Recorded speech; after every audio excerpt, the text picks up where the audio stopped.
In this episode, we focus on a security habit that sounds basic but becomes absolutely critical once you connect AI to real users and real workflows: rigorous input validation.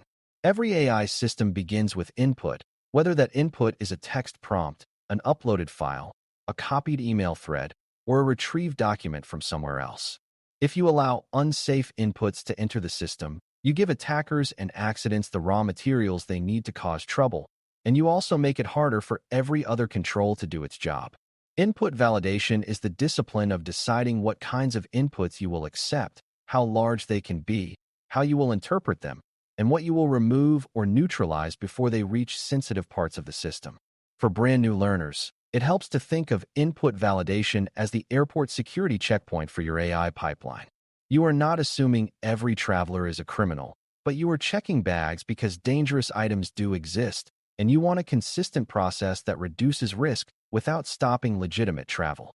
The title gives us three big areas to explore: file types, length limits, and content sanitization, and each one protects you in a different way. Before we continue, a quick note. This audio course is a companion to our course companion books. The first book is about the exam and provides detailed information on how to pass it best. The second book is a Kindle-only ebook that contains 1,000 flashcards that can be used on your mobile device or Kindle. Check them both out at cyber.author.me in the Bare Metal Study Guide series. File types matter because files are not just content. They are containers with structure, metadata, and sometimes active components. A text file is different from a document file, and a document file is different from an image, and each type brings its own security risks. Some file types can carry embedded scripts, macros, or complex formatting that can trigger vulnerabilities in parsers. Some can contain hidden text or metadata that users do not realize they are sharing, such as author names, track changes, or location data. Some can be used to smuggle malicious instructions, such as text hidden in a document that the model later interprets as guidance. For AI systems, file types also matter because your system likely needs to parse and convert them into text, and that parsing step is a classic place where vulnerabilities show up. Rigorous validation begins by deciding which file types you will accept at all, and that decision should be driven by your use case, not by convenience. If your use case does not require accepting complex document formats, accepting them anyway increases risk for no real benefit. Once you decide what file types you accept, you also need to enforce those rules in a way that attackers cannot easily bypass. Beginners sometimes assume that checking a file extension is enough, but extensions can be renamed, and a file can claim to be one type while actually being another. A robust approach inspects the file's actual content signature and uses safe libraries to detect type rather than trusting the name. This matters because attackers often rely on confusion between what a system thinks it is processing and what it is actually processing. A system might treat something as harmless text when it is actually a complex file designed to exploit a parser. For AI systems, that parser might run in the same environment as the model service, which can increase the impact of a compromise. A secure design treats file handling as a high-risk boundary, isolates parsing where possible, and rejects files that do not match allowed types. Even without implementation details, you should understand the concept. File type validation is about truth, not labels. Length limits are the next major control because size is both a cost issue and a security issue. Large inputs can exhaust resources, drive up costs, and create denial of service conditions, even if the content is harmless. Large inputs can also be used as cover, because harmful instructions or sensitive data can be buried deep inside a long prompt or a long document. For LLM systems, long context windows increase the chance of prompt injection success because they provide more space for conflicting instructions and role confusion. They also make it harder for humans to review what the model saw, which reduces oversight quality. Length limits, therefore, serve multiple goals. They protect availability by preventing oversized inputs from monopolizing compute. They protect cost by limiting token usage. They protect safety by reducing the complexity of the model's working context. A beginner misunderstanding is thinking that bigger context always means better answers, but from a security perspective, bigger context also means bigger attack surface. Length limits should be applied at multiple levels, not just at the final prompt. For example, You might limit the size of an uploaded file, limit the amount of extracted text you will process from that file, and limit the amount of retrieved content you will include in a single request. You might also limit the length of user prompts and the length of certain fields, such as a document title or a user-provided instruction block. Applying limits in layers matters because attackers look for whichever layer has the weakest restriction. If you only cap the user's prompt, but you allow unlimited retrieval, an attacker might trigger retrieval of huge content to inflate context. If you only cap the file size, but you allow extremely verbose converted text, an attacker might use compression tricks or repetitive content to create a massive extracted text payload. A secure approach sets caps that align with business needs, and it enforces them consistently across all paths that can introduce content. Consistency is what makes limits dependable as a control rather than merely a suggestion.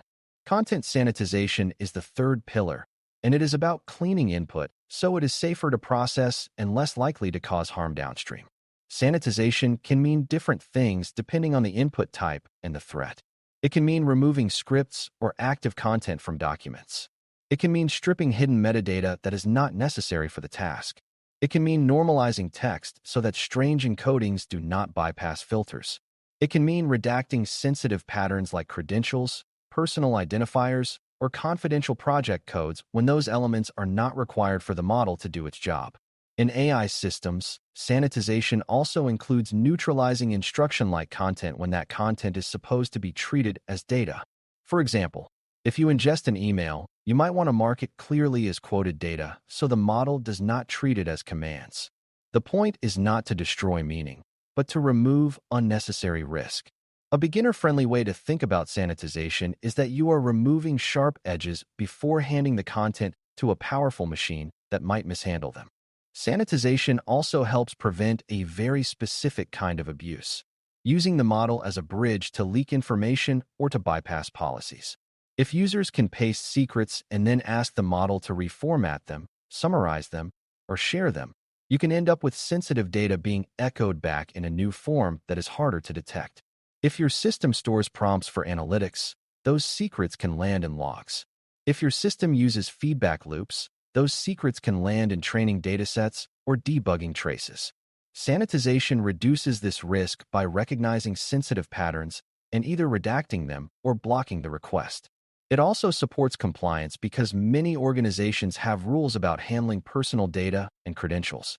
The subtle part is that sanitization must be designed carefully to avoid creating new errors. If you over-sanitize, you can remove context needed for the task and cause incorrect outputs. If you under-sanitize, you allow secrets to pass through. The right balance depends on the use case, and it should be revisited as the use case evolves. Another critical element of input validation is understanding that not all inputs come directly from the user. Inputs can be pulled from integrated systems, like a knowledge base, a ticket system, or a document repository. Those sources can contain untrusted content too, especially if they accept user-submitted text or external imports. This is why validation should apply to retrieved content as well as direct user inputs. Retrieved content can carry prompt injection attempts, misleading instructions, or sensitive data that the user is not authorized to see if access controls are weak. When you validate inputs rigorously, you treat every inbound content source as potentially hostile until proven otherwise. You also keep track of provenance, meaning where the content came from, because provenance can guide how strictly you validate. Content from a curated internal policy document might be treated differently than content from an unreviewed user comment section. The key beginner lesson is that a model does not know which text is trustworthy, so your system must enforce trust rules before the model sees the text. Input validation is also tied to how you communicate boundaries to users, because users need to know what is allowed and what will happen when they upload something risky. If a user tries to upload an unsupported file type, the system should reject it clearly and explain what types are accepted. If a user submits an oversized prompt, the system should indicate the limit and suggest how to shorten the request. If the system redacts sensitive content, it should tell the user that redaction happened and why, without exposing the redacted content itself. This user communication is not just a nice interface feature. It prevents confusion and reduces repeated retries, which can look like probing. It also helps users develop safe habits, like removing credentials before pasting logs. AI security is partly about shaping behavior, and validation messages can do that in a calm, consistent way. The most secure systems often feel more predictable because they guide users into safe usage patterns. Rigorous validation supports every other control we have discussed, including prompt firewalls, guardrails, rate limits, and secure deployment boundaries. If you validate file types and sanitize content, your prompt firewall has a cleaner signal to classify and filter. If you enforce length limits, your cost controls and availability protections are easier to manage. If you remove sensitive data before logging, your exposure management improves because logs become less dangerous. Validation is the front gate. If the front gate is weak, everything behind it is under more pressure, and pressure leads to failures. That is why security teams insist on strong validation even when it feels inconvenient. The inconvenience is the point. It is a deliberate friction that prevents risky behavior from becoming routine. As we close, remember that input validation is not about distrusting users as people. It is about acknowledging that systems will be used in messy ways and that attackers will exploit whatever you allow. By restricting file types to what you truly need, you shrink the parsing attack surface and reduce hidden metadata risks. By enforcing length limits at multiple layers, you reduce denial of service risk, cost blowouts, and prompt injection complexity. By sanitizing content thoughtfully, you remove secrets, neutralize unsafe patterns, and keep untrusted text from behaving like authoritative instruction. Together, these controls create a safer intake pipeline, which is the foundation for everything else in AI security. If you build the habit of asking what inputs are allowed, how they are validated, and what is sanitized before processing, you will consistently see risks that others miss, and you will be equipped to design systems that can handle real-world usage without slowly drifting into unsafe territory. Thanks for listening. For more audio courses, daily newsletters, and more, please visit baremetalcyber.com.